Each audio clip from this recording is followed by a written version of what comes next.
L'enseignement d'aujourd'hui a pour titre Le grand conflit, deuxième partie. Ésaïe chapitre 14, les versets 12 et 13. Te voilà tombé du ciel, astre brillant, fils de l'aurore. Tu as battu à terre, toi, le vainqueur des nations. Tu disais en ton cœur, je monterai au ciel, j'élèverai mon trône au-dessus des étoiles de Dieu. Je m'assiérai sur la montagne de l'assemblée, à l'extrémité du septentrion. Apocalypse chapitre 12, le verset 9. Et il fut précipité, le grand dragon, le serpent ancien, appelé le diable et Satan, celui qui séduit toute la terre. Il fut précipité sur la terre, et ses anges furent précipités avec lui. Satan était donc jeté sur la terre. Il était expulsé du ciel et non complètement détruit. Les anges qui l'avaient suivi dans sa révolte contre Dieu furent aussi expulsés du ciel et jetés sur la terre. Depuis leur arrivée sur terre, Satan et ses anges séduisent tous les humains qui l'habitent. Dans la deuxième partie de cette étude, nous abordons comment Satan a effectué la séduction de nos premiers parents, Adam et Ève. Nous regardons les conséquences de la chute de l'homme dans le cadre du conflit cosmique. Genèse chapitre 1, le verset 26. Puis Dieu dit, « Faisons l'homme à notre image, selon notre ressemblance, et qu'il domine sur les poissons de la mer, sur les oiseaux du ciel, sur le bétail, sur toute la terre, et sur tous les reptiles qui rampent sur la terre. » Le mot « homme » vient de l'hébreu « Adam » qui signifie « être humain », « genre humain ». Ainsi, Dieu dit que l'être humain allait être créé à l'image divine, selon la ressemblance du Seigneur. De plus, l'humain allait dominer les autres créatures de Dieu. Ainsi, l'être humain était le roi de la terre. Genèse chapitre 3, le verset 1. Le serpent était le plus rusé de tous les animaux des champs que l'Éternel Dieu avait fait. Il dit à la femme, « Dieu a-t-il réellement dit, vous ne mangerez pas de tous les arbres du jardin? » Un serpent qui avait la capacité de parler? Comment un serpent pouvait-il parler à un être humain? Apocalypse chapitre 12, le verset 9. Et il fut précipité, le grand dragon, le serpent ancien, appelé le diable et Satan, celui qui séduit toute la terre. Il fut précipité sur la terre, et ses anges furent précipités avec lui. C'est Satan, le diable, qui parlait à la femme par l'intermédiaire d'un serpent. Or la femme, lorsqu'elle avait constaté que le serpent parlait, n'aurait jamais dû rester auprès de cet animal. Elle aurait dû promptement quitter les lieux. Malheureusement, elle a décidé de continuer la conversation avec le serpent. Elle se plaçait ainsi dans un terrain glissant, car elle ne se rendait pas compte qu'elle parlait à Satan, le séducteur. Genèse chapitre 3, le verset 1. Le serpent était le plus rusé de tous les animaux des champs que l'Éternel Dieu avait fait. Il dit à la femme, « Dieu a-t-il réellement dit, vous ne mangerez pas de tous les arbres du jardin? » Le diable avait entamé la conversation en posant une question relativement ambiguë. Celle-ci pouvait être perçue de deux façons. Y a-t-il un arbre du jardin que vous ne pouvez pas manger? vous ne pouvez manger aucun arbre du jardin? Clairement, Satan voulait que cette question soit ambiguë. Son intention était de semer le doute dans le cœur de la femme concernant la vraie phraséologie et la signification exacte du commandement divin, spécialement concernant la nature juste et raisonnable d'un tel ordre. Genèse chapitre 3, les versets 2 et 3. La femme répondit au serpent: Nous mangeons du fruit des arbres du jardin. Mais quant au fruit de l'arbre qui est au milieu du jardin, Dieu a dit: Vous n'en mangerez point, et vous n'y toucherez point, de peur que vous ne mouriez. La femme était tombée dans le piège. Elle avait changé l'ordre explicite que le Seigneur avait donné. Tout d'abord, elle dit que l'humain n'avait pas le droit de toucher du fruit de l'arbre. Dieu n'avait pas donné cette interdiction. Elle était donc allée plus loin que ce que le Seigneur avait explicitement dit. Ensuite, elle dit « de peur que vous mouriez ». Dieu avait dit « le jour où tu en mangeras, tu mourras ». La femme montrait un degré d'incertitude quant au résultat de la désobéissance. Finalement, elle ne citait pas l'arbre par son nom réel, mais le désignait comme si c'était un arbre ordinaire qui est simplement situé au milieu du jardin. Son attitude et ses réponses donnent l'impression qu'Ève avait un degré d'intérêt intrinsèque vers l'arbre que Dieu avait explicitement interdit. En agissant ainsi, elle ouvrait la porte au diable pour qu'il lui présente ouvertement un mensonge. Genèse chapitre 3, les versets 4 et 5. Alors le serpent dit à la femme: Vous ne mourrez point, mais Dieu sait que le jour où vous en mangerez, vos yeux s'ouvriront et que vous serez comme des dieux, connaissant le bien et le mal. Maintenant, le diable affirmait que les humains ne mourraient pas s'ils mangeaient de l'arbre de la connaissance du bien et du mal. Le mot « des dieux » vient de l'hébreu Elohim.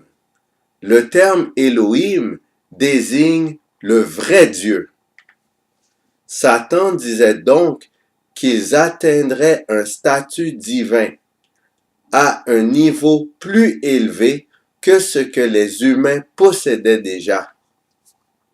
Il insinuait que Dieu avait donné l'interdiction pour empêcher les humains d'atteindre son niveau. Le diable avait ainsi dénaturé le caractère du Seigneur, le faisant paraître pour une personne égoïste. Genèse chapitre 3, le verset 6. La femme vit que l'arbre était bon à manger et agréable à la vue, et qu'il était précieux pour ouvrir l'intelligence. Elle prit de son fruit et en mangea. Elle en donna aussi à son mari qui était auprès d'elle, et il en mangea. Suite aux paroles du serpent, la femme avait complètement modifié sa perception de l'arbre. Elle trouvait maintenant qu'il était bon à manger, alors qu'elle ne l'avait jamais goûté avant. Le mot « ouvrir l'intelligence » vient du mot « sakal » qui signifie avoir de la compréhension, prospérer et avoir du succès. Ainsi, la femme était convaincue que le fruit défendu lui permettrait d'avoir une compréhension accrue, ainsi que de la réussite et du succès. Elle avait donc cru aux suggestions du serpent, au lieu de la parole explicite de Dieu. En ce sens, elle avait mis sa confiance en Satan au lieu de son Créateur. Ainsi, tout être humain qui ne met pas sa confiance en la parole de Dieu aboutit à la désobéissance. La pensée de cette personne devient pervertie et fait en sorte qu'elle va agir selon les incitations du diable. Genèse chapitre 3, le verset 6. La femme vit que l'arbre était bon à manger et agréable à la vue, et qu'il était précieux pour ouvrir l'intelligence. Elle prit de son fruit et en mangea. Elle en donna aussi à son mari, qui était auprès d'elle, et il en mangea. 1 Timothée chapitre 2, les versets 13 et 14. Car Adam a été formé le premier, Ève ensuite. Et ce n'est pas Adam qui a été séduit, c'est la femme qui, séduite, s'est rendue coupable de transgression. Adam, pour sa part, n'avait pas été séduit par le serpent. Son péché était un geste délibéré, une décision qu'il a prise sans incitation particulière provenant directement du diable. Genèse chapitre 9, les versets 1 et 2. Dieu bénit Noé et ses fils et leur dit, « Soyez féconds, multipliez et remplissez la terre. Vous serez un sujet de crainte et d'effroi pour tout animal de la terre, pour tout oiseau du ciel, pour tout ce qui se meut sur la terre, et pour tous les poissons de la mer. Ils sont livrés entre vos mains. » Genèse chapitre 1, le verset 28. Dieu les bénit, et Dieu leur dit, « Soyez féconds, multipliez, remplissez la terre, et l'assujettissez, et dominez sur les poissons de la mer, sur les oiseaux du ciel, et sur tout animal qui se meut sur la terre. » Avant le péché, Dieu avait donné aux humains l'ordre d'assujettir et de dominer les créatures de la terre. L'être humain avait ainsi été couronné comme roi de la terre. Après le péché, l'ordre d'assujettir et de dominer les créatures de la terre n'était plus présent. Les humains avaient donc perdu le statut de roi de la terre en raison de leur péché. Un autre individu avait désormais le poste de souverain terrestre. Cette personne l'avait volé d'Adam et Ève. Qui fut cet individu? Job chapitre 1, les versets 6 et 7. Or, les fils de Dieu vinrent un jour se présenter devant l'Éternel, et Satan vint aussi au milieu d'eux.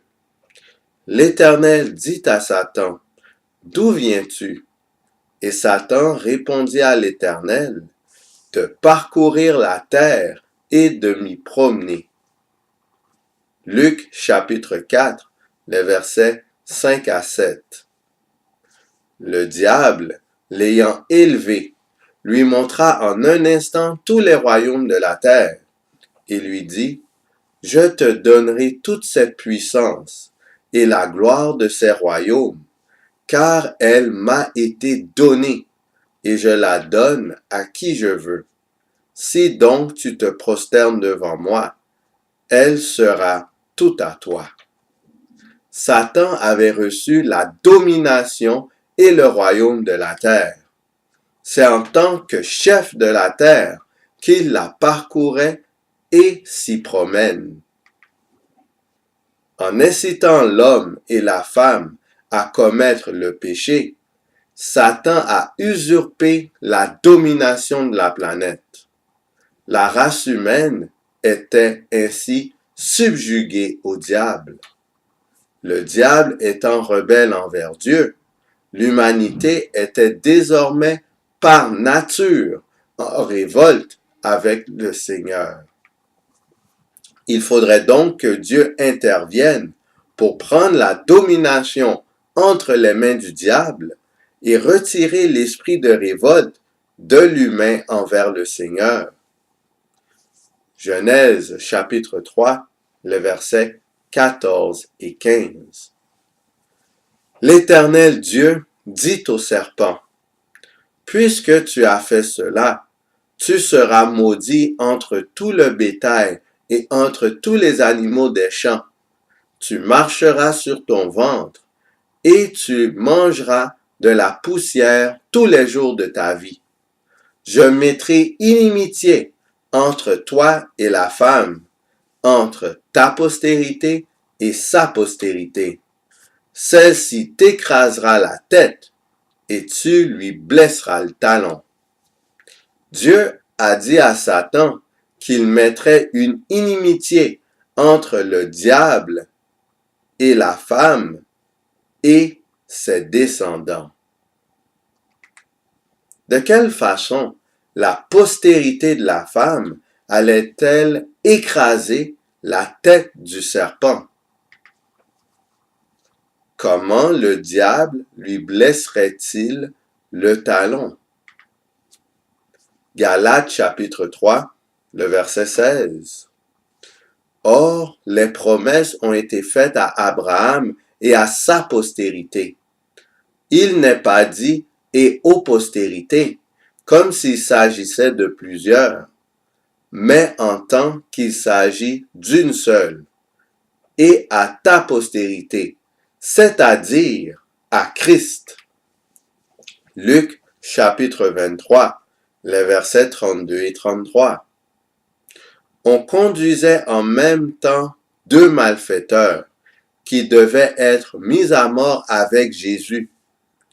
Lorsqu'ils furent arrivés au lieu appelé Crâne, ils le crucifièrent là, ainsi que les deux malfaiteurs, l'un à droite, l'autre à gauche. Jésus-Christ était la postérité qui a écrasé la tête du serpent en mourant sur la croix. En effet, Jésus fut crucifié sur le lieu du crâne. En ce sens, le crâne représente la tête du diable. Ainsi, dans la sentence que Dieu avait prononcée sur le serpent, Dieu annonçait la venue d'un homme qui remporterait la victoire sur Satan. Ainsi, cette personne reprendrait la domination qui fut ravie par Satan. Cette personne est Jésus-Christ. Dans la prochaine étude, nous allons regarder la victoire de Christ sur Satan à la croix. Sur ce, qui allons-nous choisir? Est-ce qu'on choisit l'agneau de Dieu, la domination de Christ?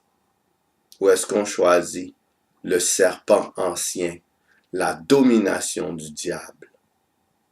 Que le Seigneur nous pousse à choisir Christ à chaque instant de nos vies, afin qu'en bout de ligne, nous soyons toujours prêts à nous mettre au service de Dieu qui a donné sa vie en son Fils pour notre salut. Que le Seigneur nous garde.